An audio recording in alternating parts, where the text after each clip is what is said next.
Douglas, Fredrick Douglass, born a slave named Frederick Douglass or Frederick Bailey in February of 1818. He worked the tobacco fields of Maryland until his brave escape to the North and freedom. Unlike most slaves, he had learned to read and write to hide his identity at first. He changed his name to Frederick Douglass Lake by Sir Walter Scott, or Frederick Douglass, a name taken from his favorite poem, The Lady of the Lake by Sir Walter Scott. As time passed, he became known as the charismatic speaker, sort of like Alice Cooper, but not as charismatic. Frederick Douglass became known as a charismatic speaker. Without support from the American Anti-Slavery Society, he traveled the North speaking out against slavery. When the Civil War broke out, he became an advisor to President Abraham Lincoln. Douglass founded several newspapers, including The Liberator. His determination to end slavery contributed to much of the anti-slavery legislation that was enacted during the turbulent time in American history. Now, this was either with, around, or against Christianity. Not Islam, not Muslims, not United Negroes Foundation, not Black Lives Matter, etc., etc., etc. But they would all like to believe that they formed from this. What we're going to do is, this is a Patriot and an Activist by Marianne, Ruuth. We're going to read this together along with this other book and stop all the other readings because we believe that you need to know. So let's go ahead and let's open her up and let's get into this, okay? So we're going to open up Frederick Douglass on September 26, 2018. I believe it is the 26th, but let's make sure. It says that it's 2:01 p.m.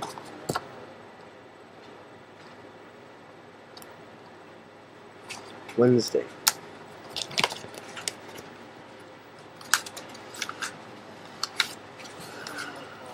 The Turning Point, Chapter 1. On the third day of September in 1938, a Monday, the weather was fine, a bleak morning, sun washing pale light over the streets of the city of Baltimore on the Patapsco River. An arm of Chesapeake Bay, a slight chill in the air announced the approach of winter, and the trees were taking a colorful farewell of summer. A few people out and about in the early morning hours paid little attention to a young man over 6 feet in height, with skin of a golden brown hue, high cheekbones, a broad forehead, and the eyes flashing with intelligence. As he was walking with firm, decisive steps, determined not to run, though every muscle instinctively pleaded with him to do so. Run, run, run! Forcing himself to keep walking at a normal brisk pace, his heart was pounding madly against his ribs, cold sweat soaking through his red shirt. With it, he wore a tarpaulin hat and had tied a black cravat carelessly around his neck in sailor fashion. His rich voice murmured a soothing word to a curious dog who had stopped for a moment before trotting off.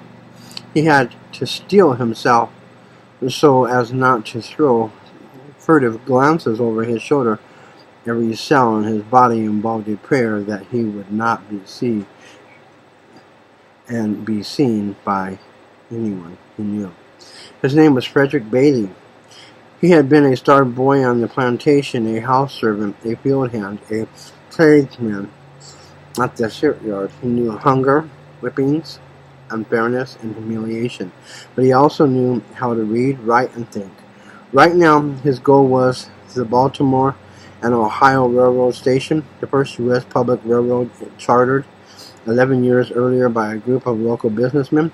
He thought of the steam locomotive, black and slowly collecting its power to make it run, or to make its run. He felt at once with that locomotive because he was also collecting his strength, running for freedom. Whatever.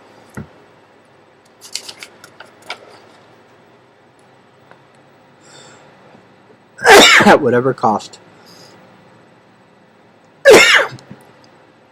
He knew that the odds were against him, that any person, even a child, could, with one word, condemn him to a life of hardship without end, destroying his hope forever.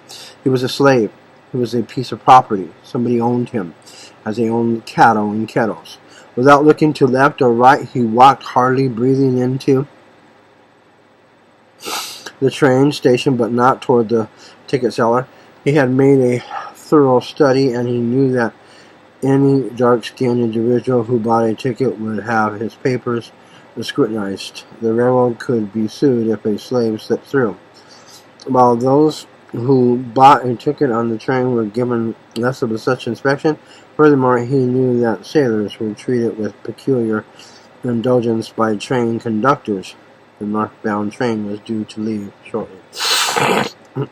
He would wait close to the wall and jump on the train just as it started, making a leap in the dark.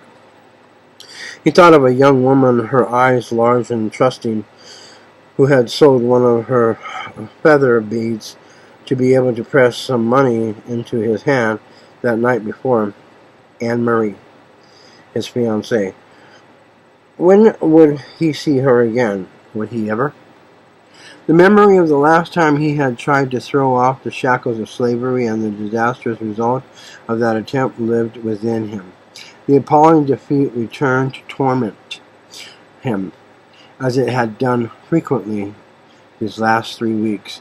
The decision to flee had been hard to make. His life in Baltimore lately had been better than ever before in his 20 years on earth. He had warm-hearted friends he loved almost as much as he did his life, and then there was Anna.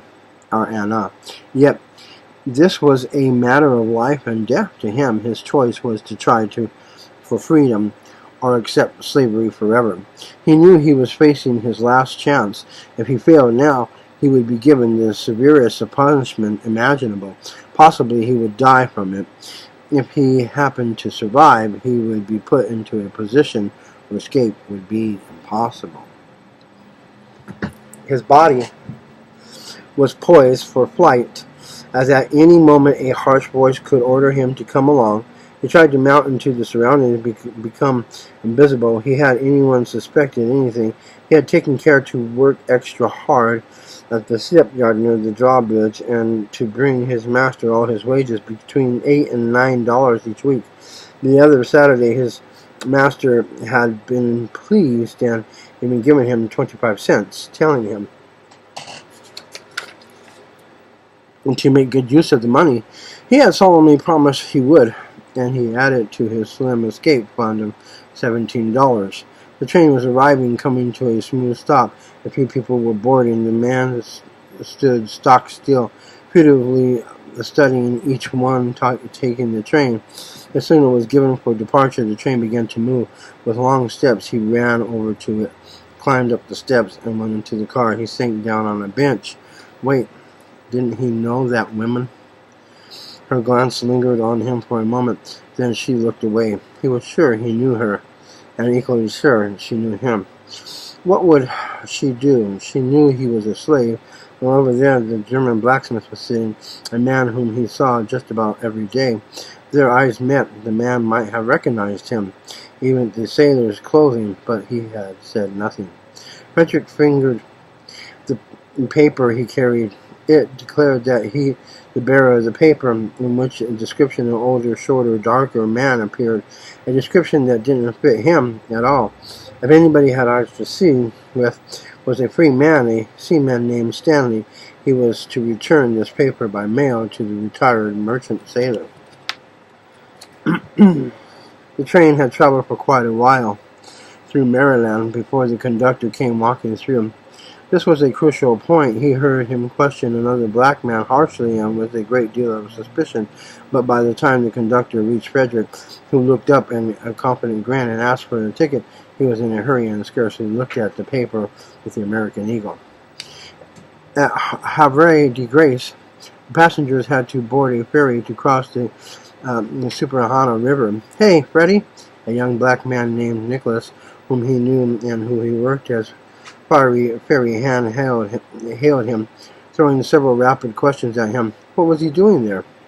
Why in the clothes of a sailor? Stiff with fear that anybody could overhear, he grunted some mostly labalic answers and ducked to another part of the ferry.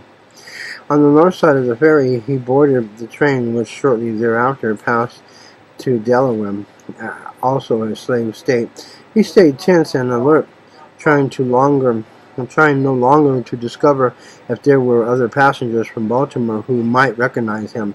Leaving the train at Wilmington, the coiled spring of tension remained within him. The bounty hunters tended to be especially vigilant at border points, keeping himself under control. He boarded a steamboat headed for Philadelphia. It's College Classic Campus Hits. We're reading Frederick Douglass, and we just kicked off the ball.